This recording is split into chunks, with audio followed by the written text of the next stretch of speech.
Well, good afternoon, everyone. It's great to be with you. Thanks for joining us for today's conversation, Community Transitions Enabling a Deep Change. I'm Stephen Pedigo. I'm the faculty director at the LBJ Urban Lab at the LBJ School of Public Affairs at UT Austin. I'm excited to be with you for today for the next hour or so, talking about the energy transition and its impact. Some of the questions that we'll consider in today's conversation: what's the regulatory environment needed to guide our transition? What are potential employment impacts? How will communities be impacted economically? What support's needed to ensure that we're having innovation around this change and mitigating for some of the impacts? And how should we consider equity as we're moving towards a transition? We are joined today with three outstanding guests, all super smart and well-informed on the topic, and it's going to be a great hour's worth of conversation because they're all going to bring a different perspective to today's conversation. So let's do this. We'll start with some quick introductions, and then I've asked the panelists to provide a quick opening statement, and then we'll jump into a discussion. So our first panelist is Mi-Jing Qian, is an associate professor at Occidental College and a fellow at Cornell University's Worker Institute. She researches and writes about climate and environmental justice. She is on the board of Center for Race and Poverty and Environment, Good Girls and Welcome Ideas. Mi-Jing, thanks for joining us for today's conversation. It's great to have you. Our second panelist is Julia Haggerty. Julia is an associate professor of geography at the Department of Earth Sciences at Montana State University. She teaches courses on human geography, energy resources, and rural economic geography. Her Resources and Community Research Group has a broad portfolio of research projects on governance experiences around research peripherals, and she co-directs the Energy Impacts Research Collaborative Network, an international cross-disciplinary social science coordination and exchange. So Julia, it's great to have you as well. Thanks for joining us. And then our final panelist is a fellow Texan, Dana Harmon. Dana is the executive director of the Texas Energy Poverty Research Institute. She has 13 years of leadership and management in the energy and consumer space. Prior to leading TEPRI, she was providing sort of strategic and operational responsibility for providing insights around startups for the oil and gas industry, and has an engineering background, and will be bringing lots of insights to the conversation as well. So Mi-Jing, Julia, and Dana, it's great to have you, and thanks for joining us today for today's conversation. So as I mentioned, what we'll do is I'd like to start with the panelists providing a quick opening statement about this topic. Each of them bring a very different perspective to our conversation. And we've asked them to sort of frame their conversation around outlining, what is the environment that's needed to provide a transition? What are the opportunities, and potentially what are some of the potential impacts that we could experience as we're thinking through the transition? Mi-Jing, we'll start with you first.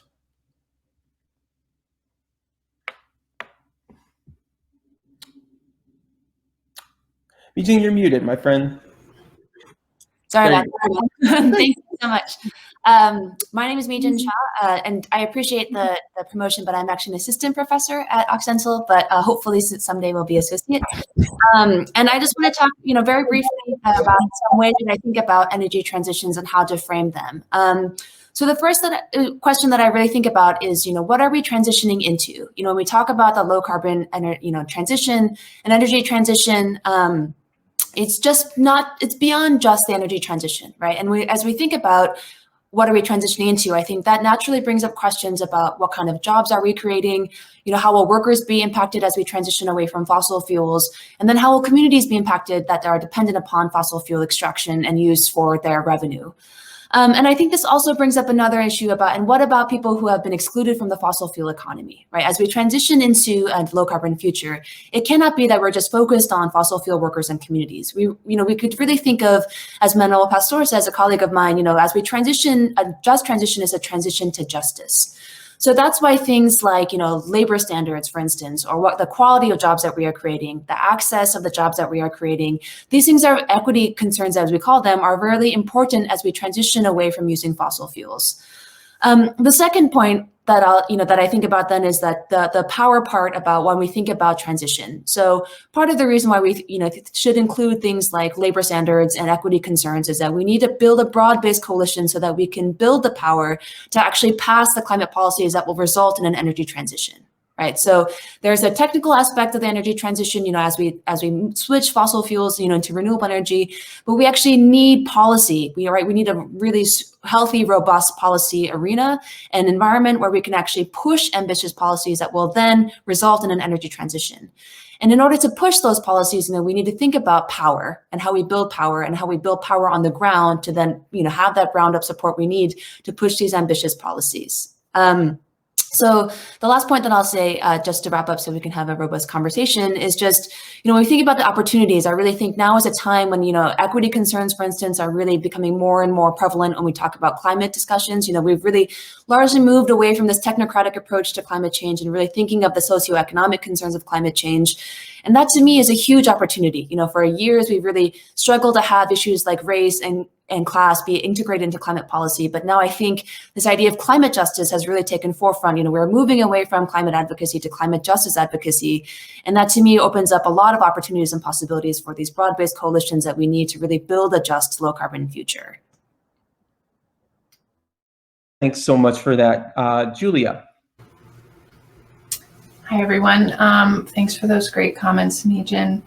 So my perspective really operates in two spheres, and I'll just make a comment from each of those perspectives. One comes from my role helping to report on some of the social science dimensions of deep decarbonization in a recent National Academies report, and also in my role as convener of a research network.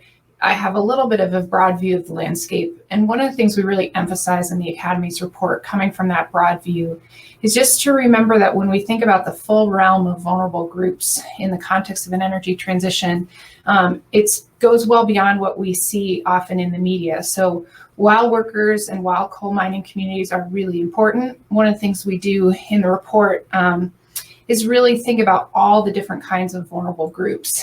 And in addition to that, I think we want to also recognize that the loss of jobs and revenue, which are very important, interlock with a whole set of dimensions of well-being at both the individual and the community scale. So it's not just your lost job, it's your psychosocial identity associated with your occupation. It's not just lost revenue, it's lost capacity to keep the library open and the things that flow from that.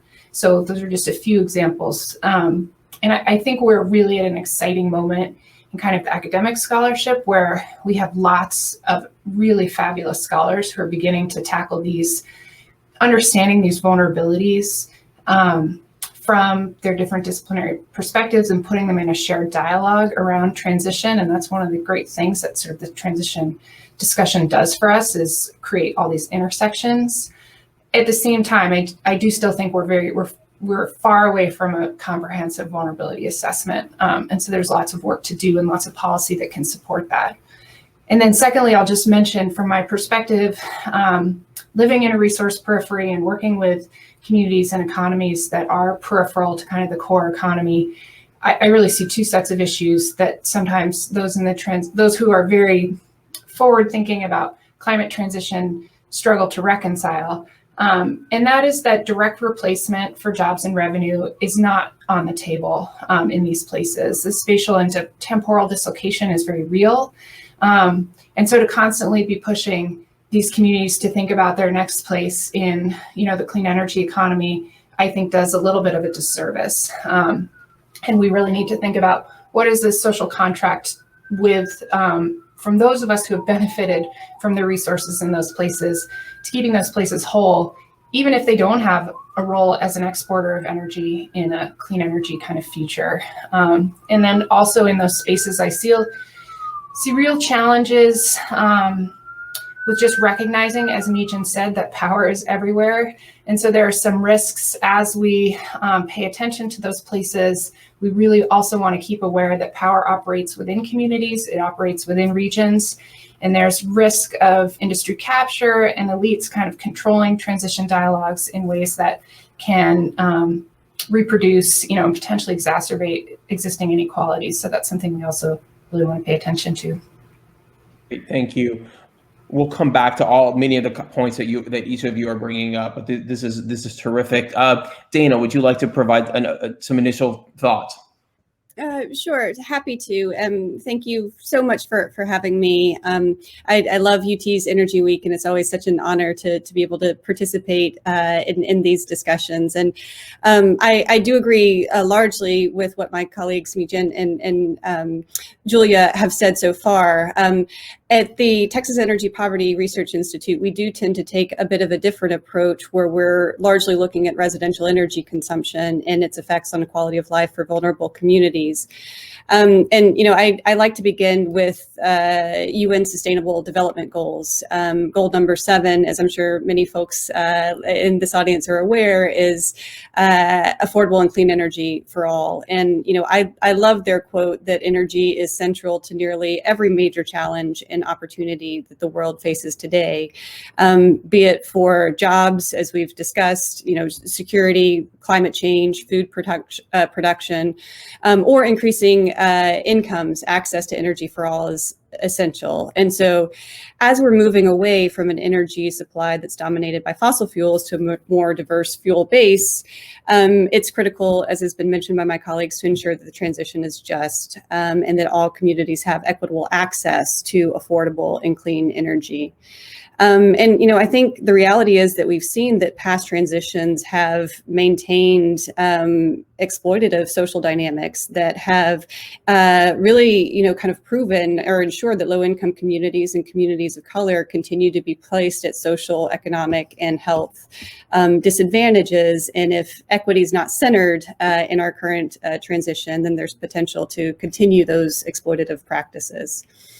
Really that can only be achieved by building a culture of inclusion, by collaborating to tackle complex problems that impact all communities, and by giving communities a voice to define and create solutions for the problems that are affecting them.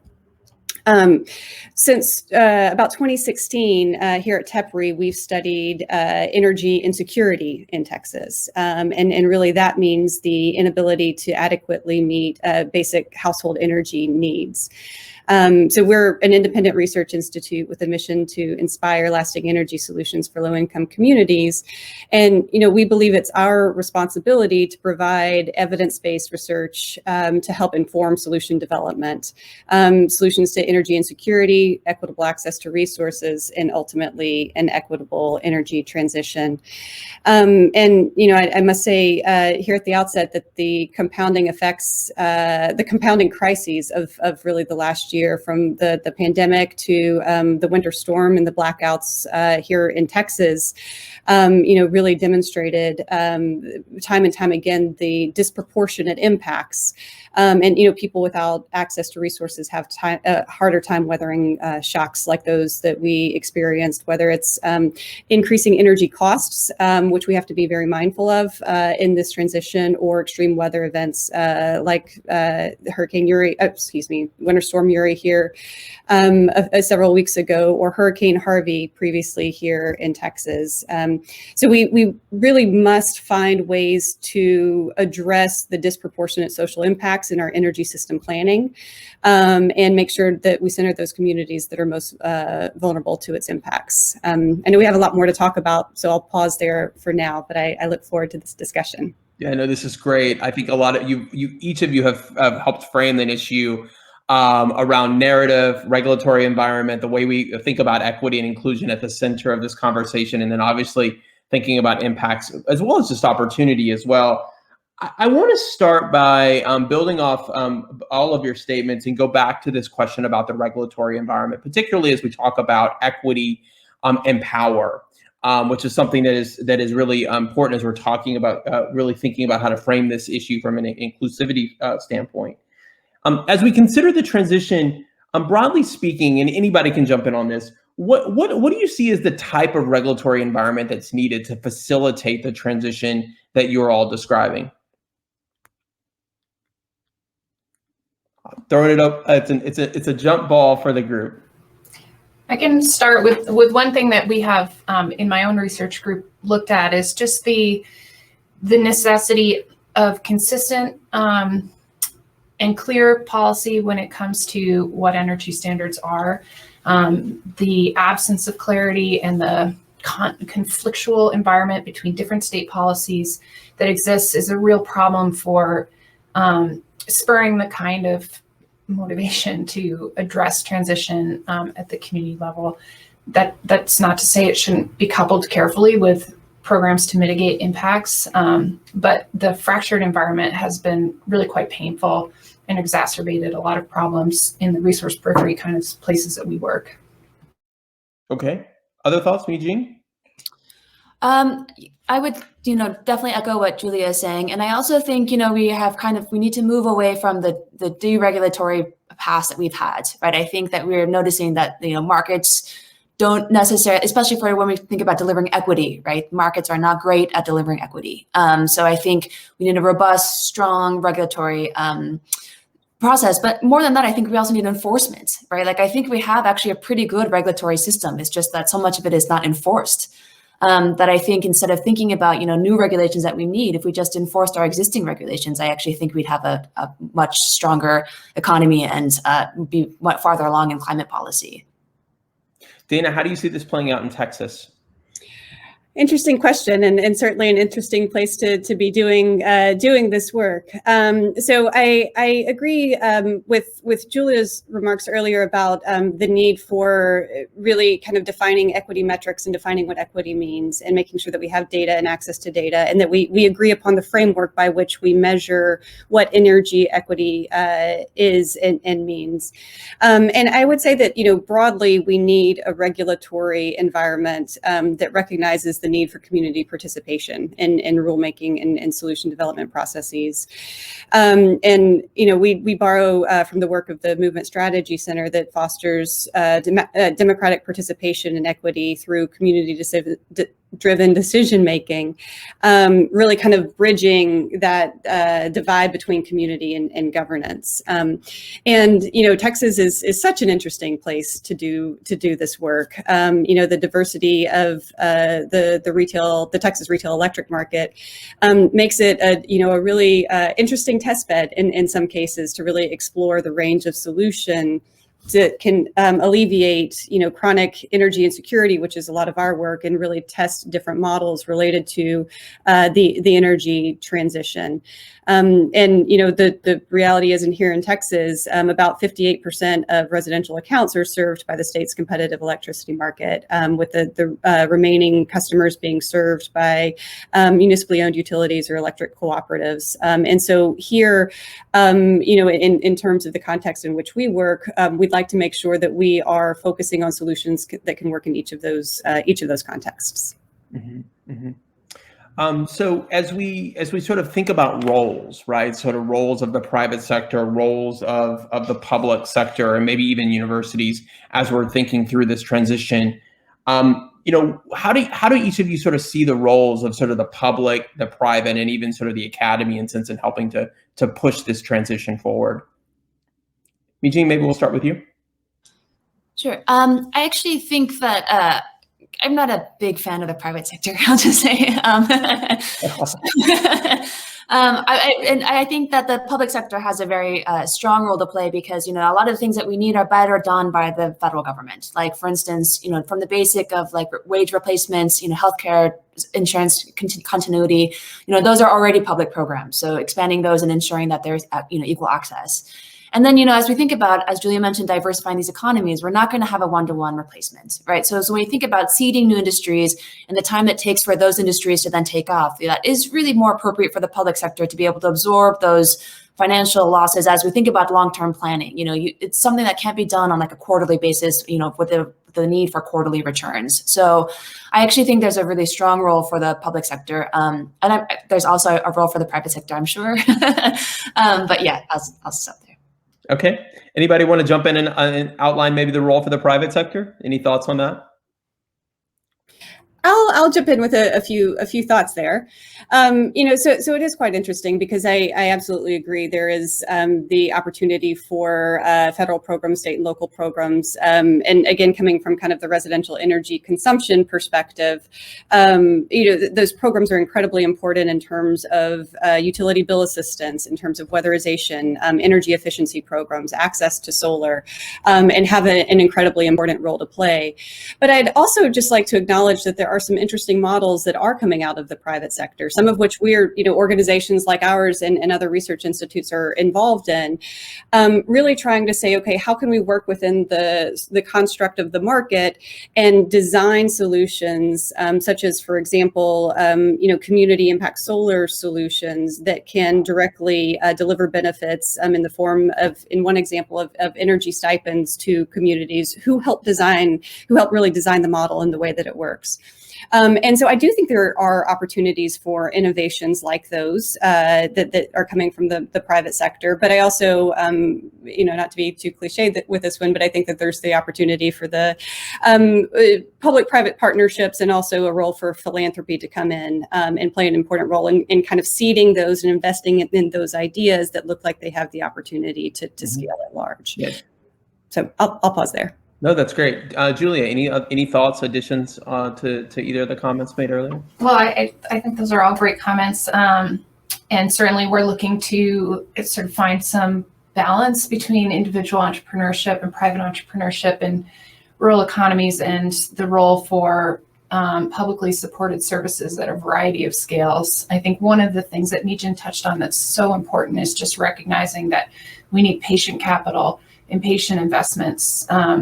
And one of the policy recommendations in the National Academy's report is a transition corporation, which is an independent federally chartered corporation that gets away from the annual appropriations model that has been so challenging with the Power Act and other attempts to create sort of a federal safety net around transition, because when those have to be negotiated every year in congressional appropriations, the communities on the other end who stand to benefit from them really can struggle. And then just to speak to what role universities can play, I'm sure that, I think I already commented the need that we have to sort of study and understand vulnerability. But another thing that I think is profoundly important is that we educate people about energy systems, and that should be empowering.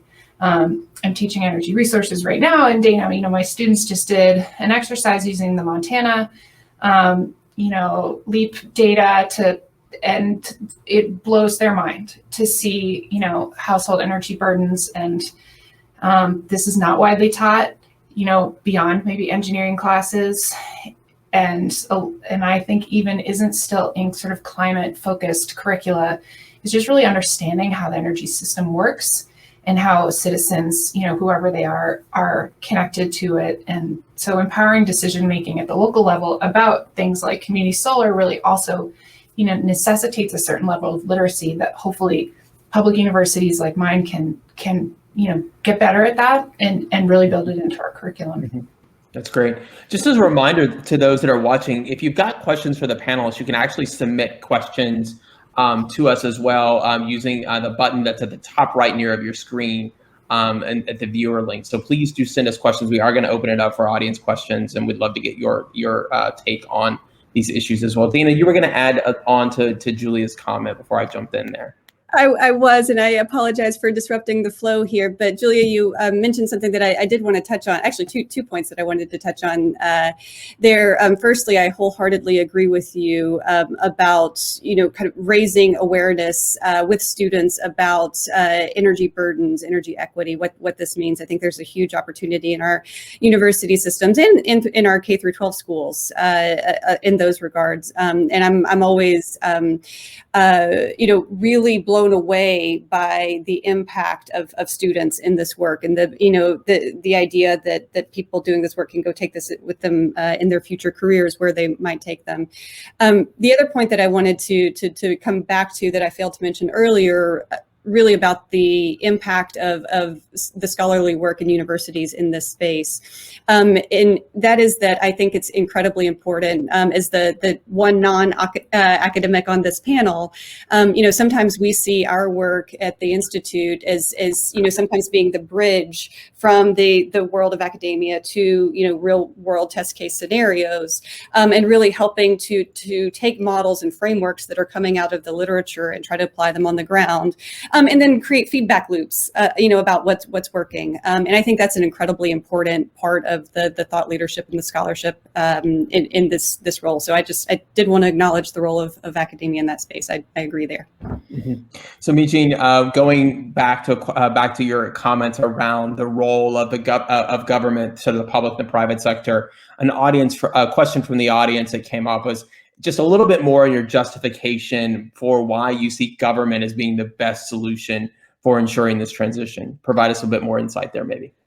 Sure. I think that, that there's maybe like a million ways that this answer could go. But what I would say is that, if we think about the moment that we're in with, coming out of the global pandemic and the economic, likely economic recession that will come, and this moment that we have about, record levels of inequality, we could think back to the New Deal, for instance. I think that we could build upon the New Deal, but when we have these transformative moments, it's not really the private sector that leads these transformations, right? It's really public spending, public infrastructure, widespread public programs that really then provide the conditions necessary for these transformations.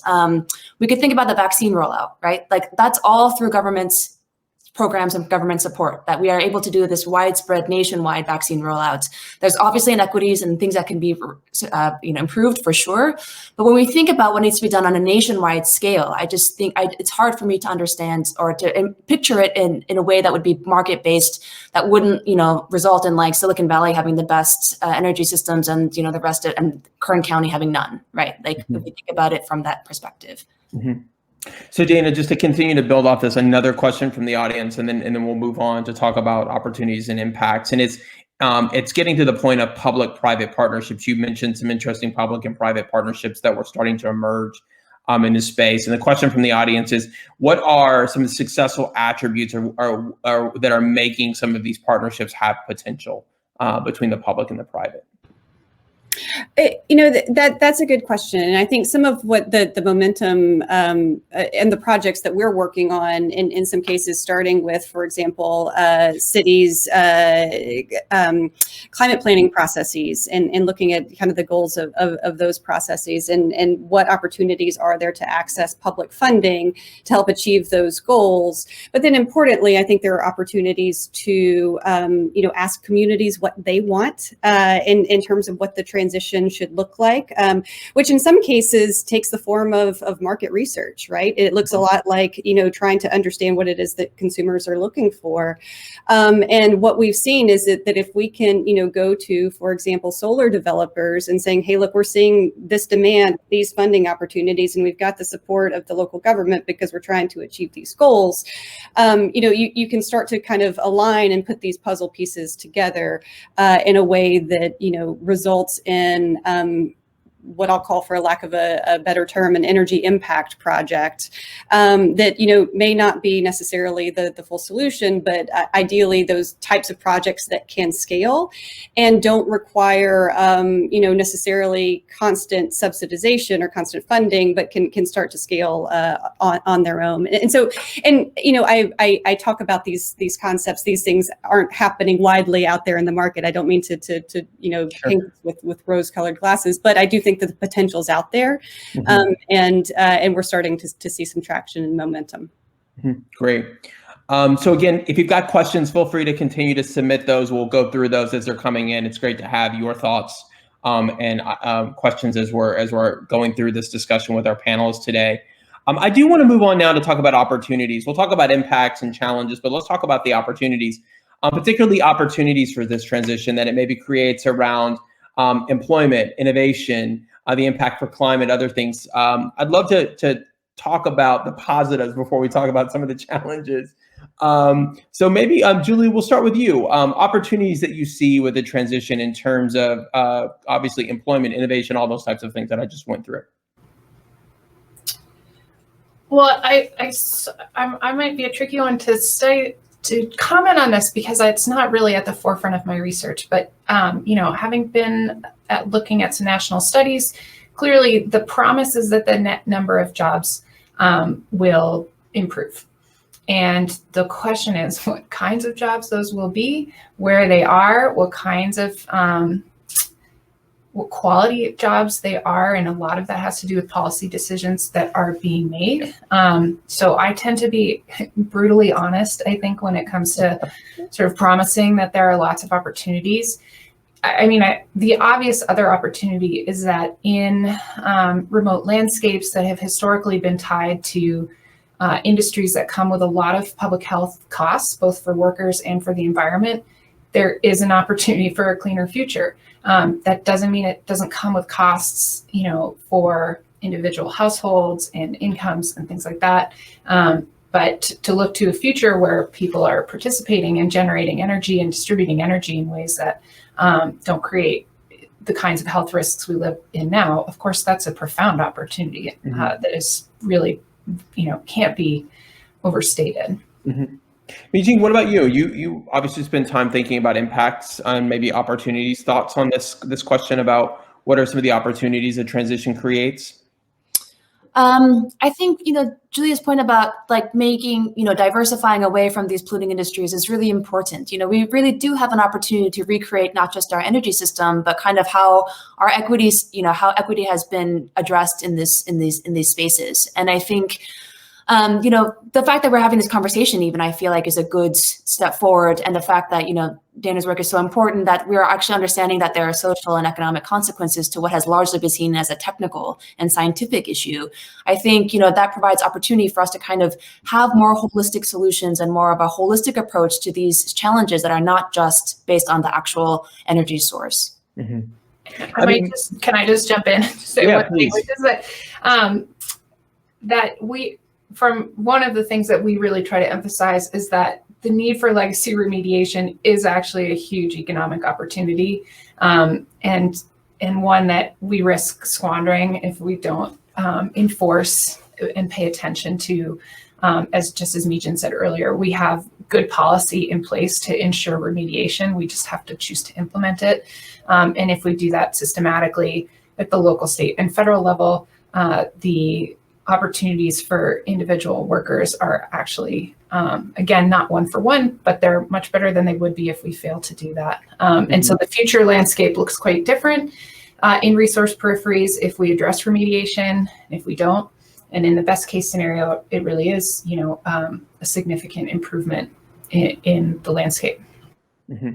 I ask this question because if you think about even the way the president is rolling out his impact around energy transition, it's very much around an economic development perspective, right? The idea of job creation, the idea that there's going to create opportunities for innovation and those sorts. And so, I think a lot of communities, and maybe even just sort of, from the local mayor to the city official, is trying to say to themselves, well, what are the yes, there's obviously the impacts. We got to mitigate the impacts of a transition, but what are the opportunities for the economic development opportunities?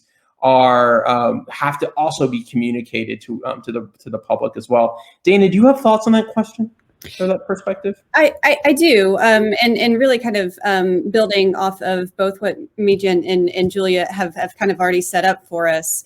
I think it's in so many ways, I think Mijin said we really need to look at this holistically, right? And we need to think about it's opportunity for economic development. We clean up our environment. It's a public health concern in many cases. It's an opportunity to invest in housing, and I think we need to kind of look at it from that broad perspective, and think about. And I'm just going to go back to the winter storm here because it's still top of mind for many of us here in Texas. But really even just looking, take the example of investing in our housing stock in vulnerable communities in the state of Texas. And had we properly invested in weatherization and energy efficiency of that housing stock, we would have not only lowered the peak demand required during that storm, but we would have helped keep people more comfortable in their homes, not only during that storm, but year round, which also reduces energy cost burdens, which puts resources effectively back in the hands of of people who need those access to resources for other things. And so I think, when we think about looking at the energy transition, I think we also have the opportunity to reduce energy cost burdens, which is effectively an economic development tool. I think I would argue, even if it's not straight from the jobs perspective. I do think there are, there's several important groups doing work talking about the number of jobs in the advanced energy economy and what that looks like. I agree with Julia's point, though, those aren't necessarily a one-for-one. And so we've got to make sure that we think about how do we make sure that communities who may not be participating in the energy transition from a workforce standpoint or a career development standpoint may have those opportunities in the future. And then finally, I'd just like to kind of going back to the kind of holistic view on this topic. We're having some really interesting conversations with folks in our network about really how might we use investments in the energy transition, investments in, again, basic stuff like weatherization as to reduce public health costs, and very effectively. How might healthcare systems or insurance systems invest in some of the preventative measures that we know cause heat or cold related health effects, or asthma, et cetera. And so how might we just kind of like broaden our perspective a bit? So in terms of opportunities, I think there is major opportunity to look, as Meejin said, more holistically at this, at the whole system, and how the benefits flow. Great. We're going to continue to have your questions coming in. There's some great ones coming in, and we will have a time where we actually just dive right into audience questions. But do want to keep going and talk about the issue of challenges. And one of the questions that came up from the audience is the definition of how we're defining equity. We're talking about an equitable approach and why equity matters. And I think so. Maybe before we step into talking about the challenges, we should probably go back and let's just address that question. And so, Meejin, maybe we start with you. Equity focused. What does that mean to you? And then we'll just kind of go around the room and pick up the conversation from there. I think that's such an important question, because I think often we are in these rooms where everyone talks about equity and we don't really mean the same thing. So when I think about equity, I think about, really censoring the most marginalized and vulnerable communities. It could be racial justice, economic justice, gender justice, and then understanding kind of what it means to kind of expand out from there. So instead of making decisions kind of top down, you're really starting from the bottom up, so that, when we're going to communities that will lose their, extraction sites or whatever, the people that are directly impacted by those decisions will be the ones that will be making the decision. So equity means that, we don't just have these like broad sweeping, decisions and policies, but in fact, understanding more place-based needs and, understanding that people who are directly impacted are centered in decision making. Okay, great. I love that. Julia, thoughts on that question? I think that's a great definition, so I'm not going to take more time to talk about that. Thank you. Okay. Dana, any other thoughts? I do. I agree with Meejin's definition, but I'll also offer, just as we're thinking about kind of the framework, we tend to think of equity. I mentioned equity metrics earlier, and really how we're evaluating equitable energy access or energy equity. And so we tend to think of kind of three main buckets regarding access, and just making sure that the benefits and the burdens are evenly distributed across housing types, neighborhood resources, program design, financial circumstances. The second bucket, we really think about inclusion, as Meejin was just mentioning, meaning meaningful representation in decision-making processes, policy decisions, rate-making, and resource planning. And then finally, a very real effort to account for unjust legacies of the past in order to maintain an equitable future. And that spans workforce development, health impacts, and the effects of climate change. And so all of that is additive, but just to kind of continue the discussion. So talking about the challenges of the transition, I want to go back. We've talked about from an equity standpoint, employment, there's transition challenges that maybe come with even upskilling, maybe the innovation that's going to be needed to do this, the policy, the governance, the community engagement processes. Anyone want to give thoughts on some of the broad challenges that we could face as we start to walk our way towards this transition? Maybe Meejin, we'll start with you and kind of go around the room again. I think, as everyone has stated, I don't think any of us think it's easy, right? I think that there will be lots of challenges. And I think, some of them I think are easily addressable. For instance, like I think we could decarbonize pretty substantially with existing technology, for instance. And I think, what also I would point out the challenge is that a lot of this will take, some really deep organizing and advocacy, and that takes time and resources. And those are things that often get short shrifted. So I think one of the challenges for me is that, we need to be doing this now, starting now, so that in let's say 10 years, we actually have transition plans in place and we are able to transition communities, and we're just not at that place yet. Mm-hmm. Speaking to that point about starting now, how do you get buy-in from community members though? Like what's the process? So we've talked about inclusive process, engaged process. How do we, not only as scholars are in the space, but also just practitioners on the ground, how do we start to build that real engaged, inclusive process that's really, frankly, authentic? Because that plays a role into this as well. I actually think Dana would be great at this question. Okay, anybody? Dana? No, I'm happy to offer our thoughts. And I think, to borrow your word there, Stephen, I think authentic is key. And really starting very early in planning processes, all the way back to, kind of even problem definition in terms of what problem are we trying to solve with a given program, structure, policy, et cetera.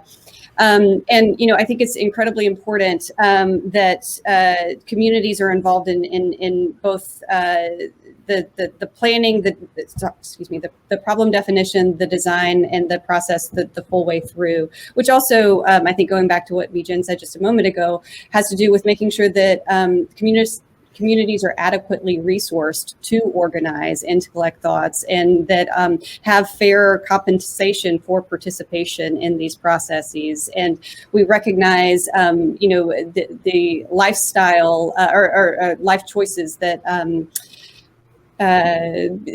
how can we structure meetings and participatory processes in a way that works for the communities themselves?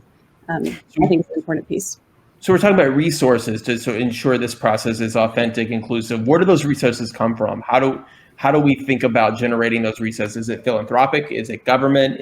Where do those resources come from? Thoughts? I think it's all of the above. I don't know any reason why it wouldn't be kind of multi-scalar in that way. And I would emphasize that when it comes to the electricity system, some of these resources can be built into rate cases and in important ways, so that places that are trying to get out of their fossil electricity generating facilities as quickly as possible can, build into that funding to support transition planning in other places. So it seems like there are different sort of nodes of expertise that exist, certainly in the climate justice philanthropy community. I think understands very well the kind of work necessary. Well, I shouldn't say that they understand very well, but I assume they understand very well the kind of work that's necessary to build capacity locally. And then there should be those other sorts of funds that come from those entities that have benefited from the existing energy system. One thing I do want to mention, just coming from a rural resource periphery standpoint, and I'll be interested to hear about what it's like in other communities, but capacity is not only about skills and time, it's literally about bodies. There's a great study from the University of Minnesota that there is 4 times more demand on every rural adult than there is in an urban area if you take the number of volunteer jobs that exist in that community. So one of the things I'm really excited about is some version of a climate corps that would provide some actual woman and manpower out in communities for extended period of time and authentic relationships to take up some of that slack, because that we can want to empower grassroots level organizations as much as we can, but there will be actual shortages that exist. And that's something I think we need to take really seriously when we call for an enormous, comprehensive, multi-scalar kind of planning approach. Mm-hmm. Anyone else want to add on to Julia's comments about impacts? If not, we can move on. So one of the things that Mi-Jing, you mentioned this in your earlier sort of your opening comments, was the reframing of this conversation around climate justice. And I'm just curious, has that, is that benefits to that and maybe even challenges to that in terms of the way of reframing the narrative around this, around climate justice, has that been beneficial, or has that also prevented maybe some challenges as well? Anyone want to take a stab? Maybe we'll start with you, Mi-Jing, since it was part of your opening thoughts. I think that it's more accurate, right? Like what we're trying to really move towards is climate justice. And I think then you, again, broaden the base away from these technocratic, really narrow solutions to more that are more holistic. Like we are really trying to build a more just future. So I think that the climate justice framing is more accurate and also brings more people in, which then helps you build more power to, that you need to pass these policies. Mm-hmm. Okay. Anyone else want to add to that? Other thoughts? So we've got some.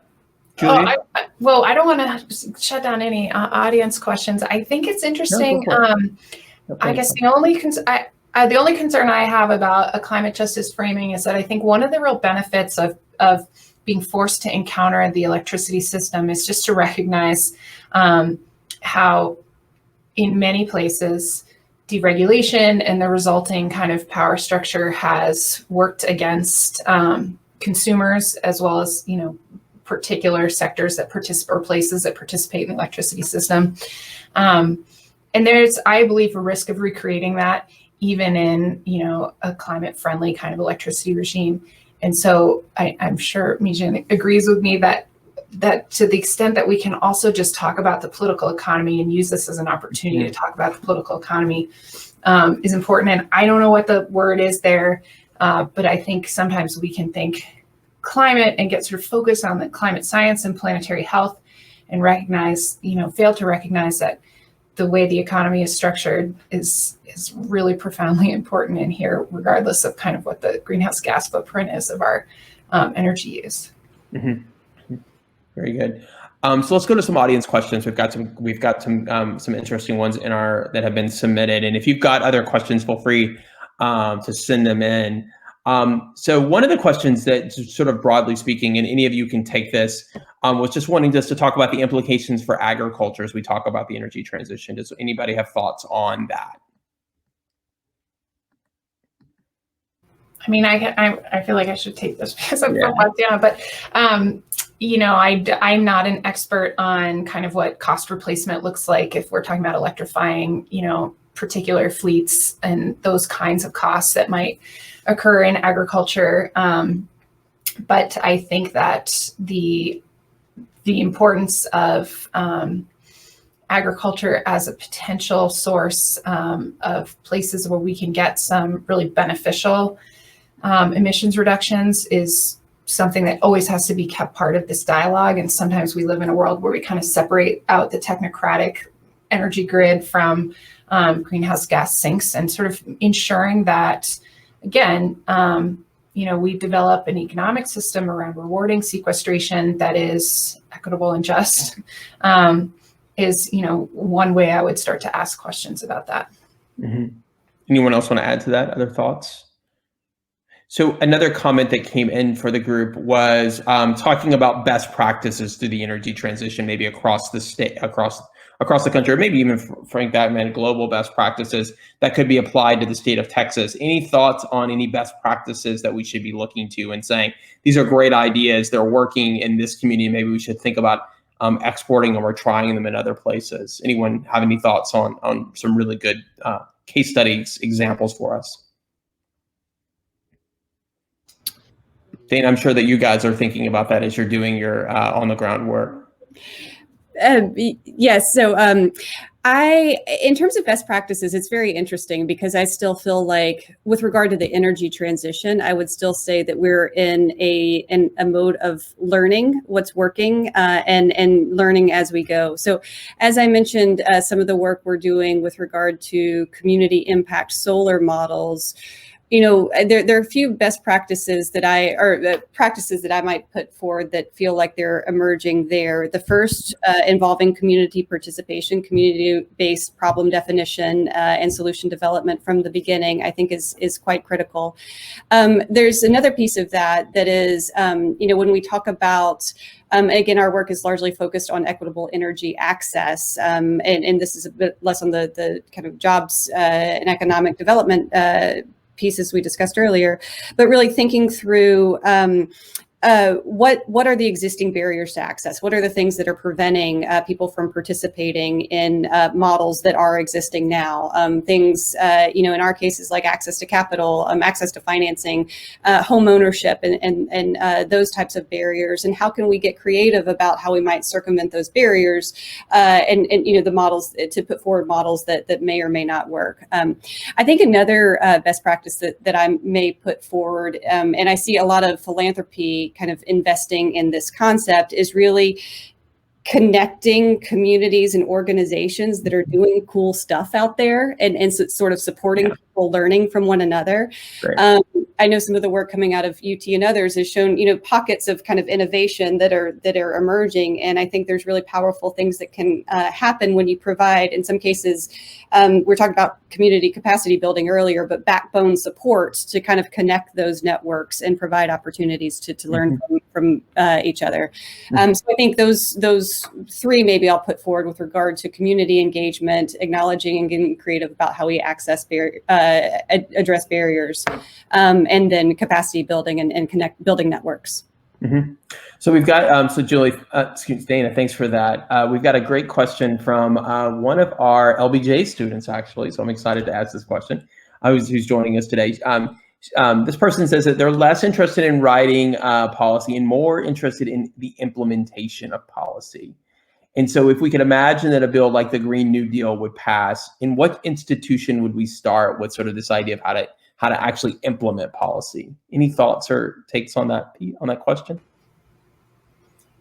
Well, I can start by just referring your student to, there's a really great report and interactive policy table with the National Academy study that does propose a number of new institutions that are necessary at the federal level. That's really where the report is focused, but it also describes how state and local entities could be involved in that.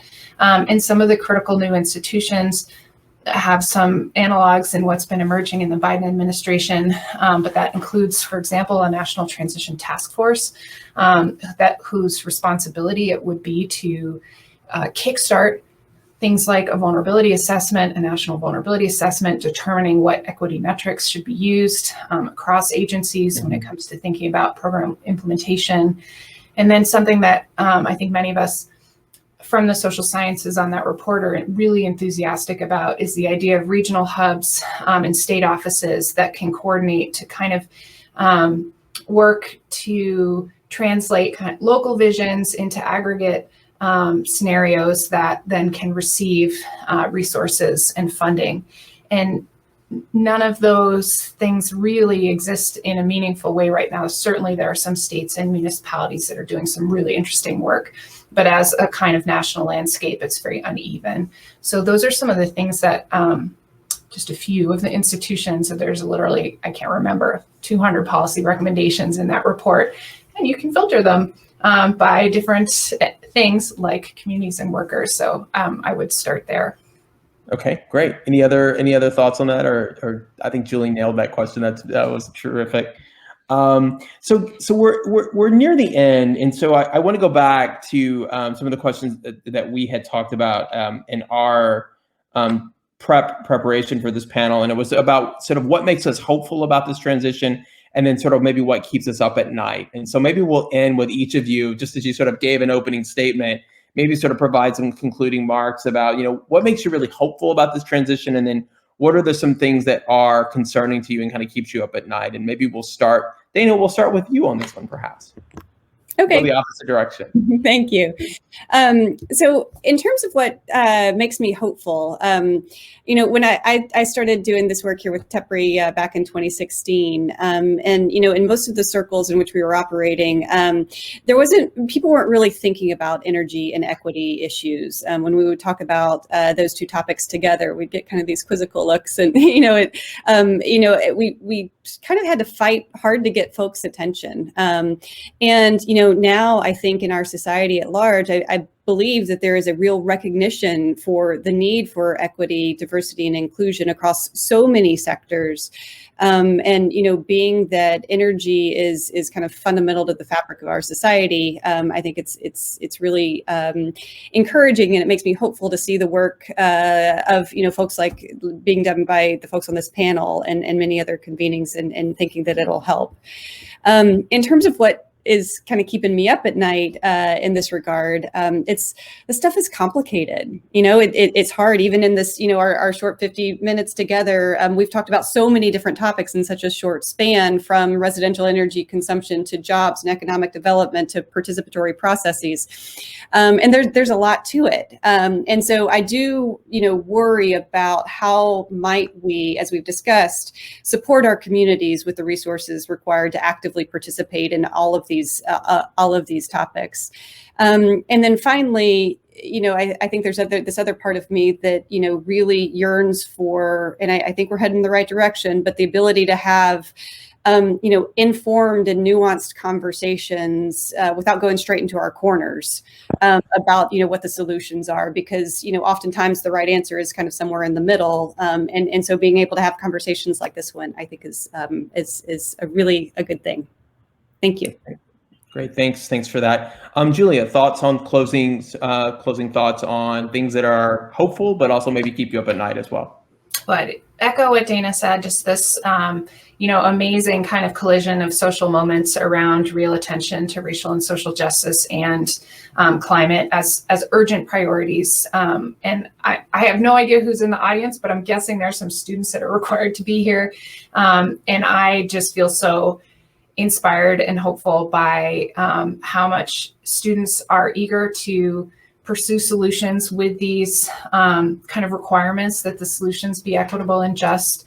That I don't have to explain that to my students. They come, mostly to it with real understanding and appreciation of that. And, I think from my perspective, this is a really exciting moment to rethink and examine core periphery relationships and what those have looked like historically, and particularly for Indigenous communities that are place-based, really using this as a moment to pivot to new relationships to the economy is a tremendous opportunity. It's also a huge risk that they won't be able to rewrite those terms. And so sometimes I worry about the pace that people demand. Climate existential threat sometimes seems to be in conflict with kind of community existential threat. And so that's a real one concern that keeps me up at night. Yeah, I'm actually, like you, I'm very much inspired by my students who are community focused and equity focused. It gives you real hope for the future, right? And all of the things that we do. So very much agree with you there. Mi-Jean, you get the last comment, my friend. Well, thank you again. This has been so wonderful to spend this time, and I appreciate all the comments. And I think similarly that the fact that we talk about equity and energy and that it should be a requirement, I think is very hopeful. I think we have a federal administration that seems to at least understand the scale and scope of the problem. So we seem to be moving away from technocratic and more holistic solutions. I guess what keeps me up at night is that, even though it is, we could say that it is the most ambitious that we've ever seen, it's still not enough, right? Like we really have 10 years to decarbonize. And it seems like we're always, forced into these trade-offs where it's either, we do this or we do that versus like, can we do everything? And we kind of need to do everything. And so I guess I worry a little bit that, we're not really able to kind of get the engine going so that we can really, start to address these problems in a really systematic way. But I think, of course, the beginning is to have these conversations. So I really appreciate them. Yeah. Mi-Jean, Julia, and Dana, thanks for today's conversation. We really appreciate your insights. And it's been great getting to know you and your perspective on these issues. Just two quick announcements for those that are attending the conference. The Longhorn Energy Club's student research poster competition is today. at 5 o'clock. You can gain access to that by going to energyweek.utexas.edu, and there's a link at the upper right-hand quadrant that you can click on that will get you there to the panel, the poster competition. And then finally, tomorrow's conference will pick up again at 9:30 with the first session, getting their energy leadership in unprecedented times. So again, thank you to our panelists. Thanks to everyone who's joined us for today's sessions. And have a great evening, everyone. Cheers.